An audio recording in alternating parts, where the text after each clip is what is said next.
Okay, in the continuation of pre-colonial African political development, we are going now to discuss the development of the first centralized state in Africa. And the first centralized state in Africa, normally we do trace the centralized states which happened in Western Sudan. Western Sudan are centralized states. We have Ghana Empire, we have Mali Empire, we have Songhai Empire. So we shall discuss from how these pre-colonial states developed. These were the first states to be developed, the centralized state to be developed in Africa by that time. So there we go directly to start with Ghana Empire. Ghana Empire was the empire established in the early of 5th century. The Ghana Empire was situated at the area between River Senegal to Upper Niger. So the Ghana Empire was established by the leader known as Tunkamanini. It's that to some extent very few things which are known about the Ghana Empire because of the time when it was established. It was a long time ago.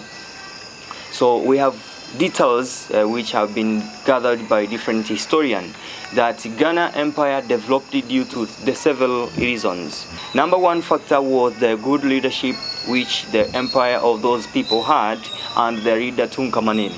The good leadership of Tunkamanini necessitated or facilitated Ghana to annex and control other neighboring small states, and hence it flourished due to that reason. But another factor was the trade which was conducted between the people of Ghana and the other people from northern part of Africa. So the Ghana Empire was benefited by the trans-Saharan trade which was conducted by the northern and western African people. So that was the number two reason for the development or the flourishment of the Ghana Empire at that time. But also another reason was due to agricultural activities which were conducted at that place.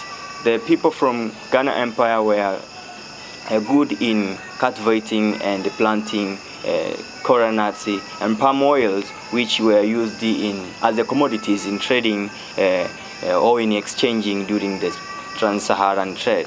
That must be regarded as also a factor which necessitated the Ghana Kingdom to rise. But another factor which necessitated the Ghana Kingdom to rise was that the presence of the gold. As it's known that that area it was very rich in gold. So gold which were available at the place between the Senegal River up to Upper Niger was very potential for them to use it as the commodities in conducting trans-Saharan trade. So all of these reasons I have mentioned or explained contributed to the flourishment and the expansion of Ghana Empire. How Ghana declined? So Ghana Empire declined due to the people. The Fulani tribe conquered Ghana Empire, whereby the leader of Fulani, Samaga Kunguru, with the Fulani people who led the fall of Ghana Empire. By the way, it's said that Samaga Kunguru and the Fulani people, they conquered a dying Ghana because already Ghana had become weak due to the several intervention in trade. When the several leader states had started to rise, and hence Ghana had no that power of controlling trans-Saharan trade as it had before. Fulani were known as, or are said to be the descendants of Berbers people from the northern part of Africa. The decline of Fulani people was due to the conquering which happened it was due to the Mandingo people, their neighbor Mandingo people, who conquered them by killing their leader known as Samaga Kunguru. Also the Fulani people became less powerful, and the Fulani kingdom also declined, and this gave the rise of other African other states which became to be known as Mali Empire. So what's Mali Empire?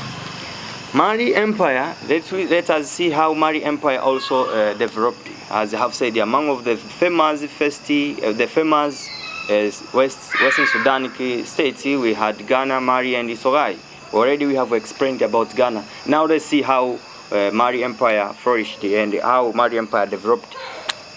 So Mari Empire, it was given that name. Mari is it's the Fulani name for the West, for the Mandingo people, or Mandingo, who are found also there in Western Africa. So Mari Kingdom was the kingdom or the empire which was situated at the area between Funta Jaron up to the mid of Niger. So this Mari Kingdom became to be established after the decline of the Fran people during the year 1240. It was around the mid of 13th century. It was when the Mari Kingdom developed. The leader who established the Mari Kingdom by that time was known as Sudiata. He made Niamey to be the capital city of Mari Kingdom. So that was the founder of Mari Kingdom, Sudianta, or King Sudianta. But Mari Kingdom reached its height of prosperity during the first quarter of 14th century under the leadership of Mansa Musa. Mansa Musa was the leader who made Mari to reach its peak of prosperity.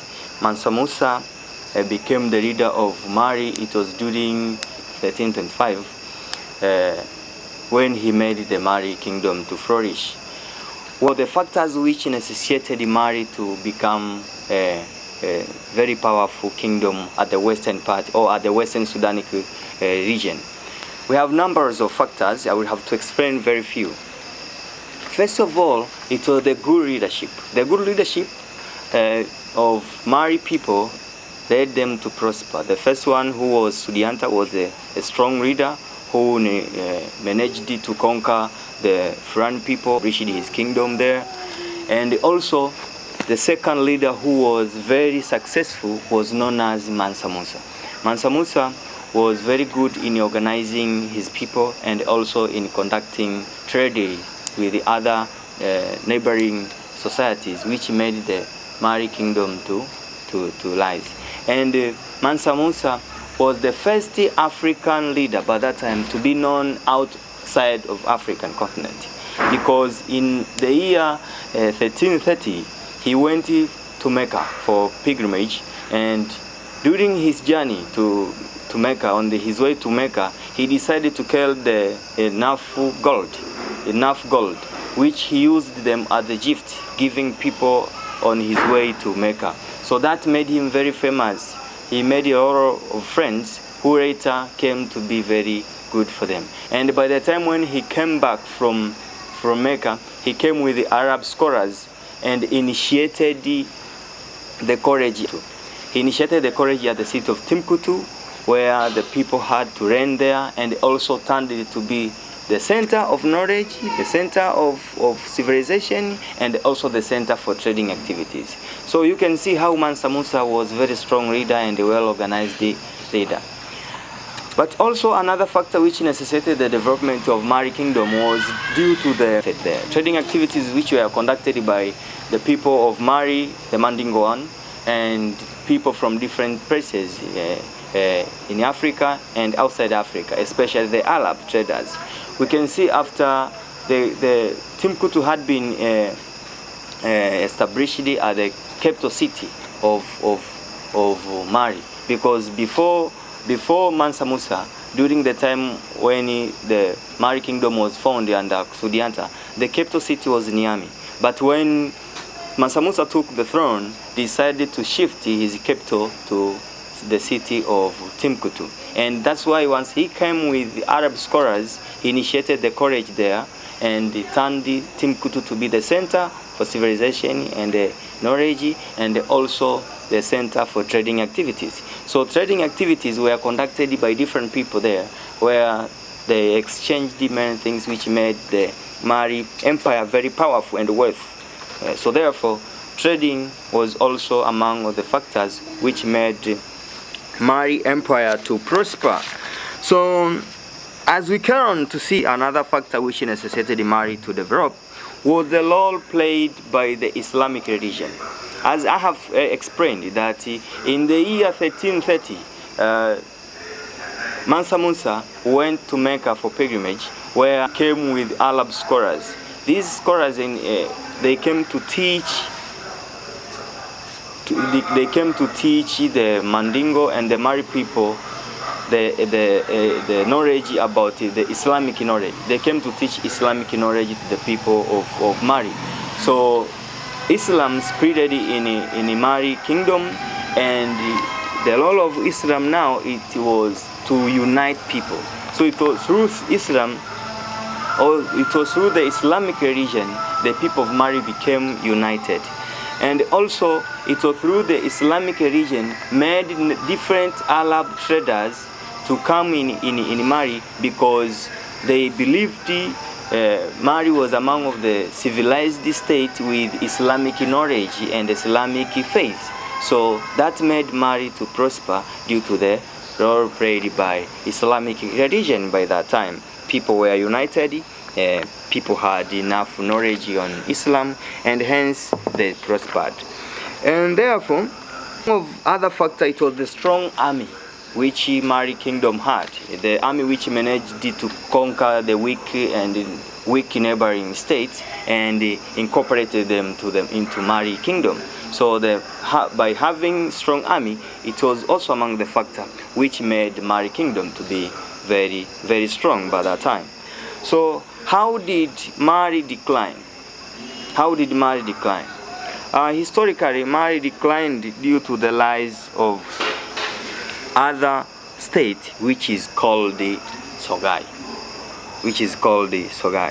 After Mansa Musa had died, Mali did not find another strong leader who led the Mali. So Mali became very weak, started to collapse, and the other societies and other weak small states started to rise. Among of the states which rose was the state of Sogai. So the Sogai people managed to conquer the capital city of Timbuktu, and those Arab scholars fled away, and the other people also ran away, and they became the controller of that place, and that was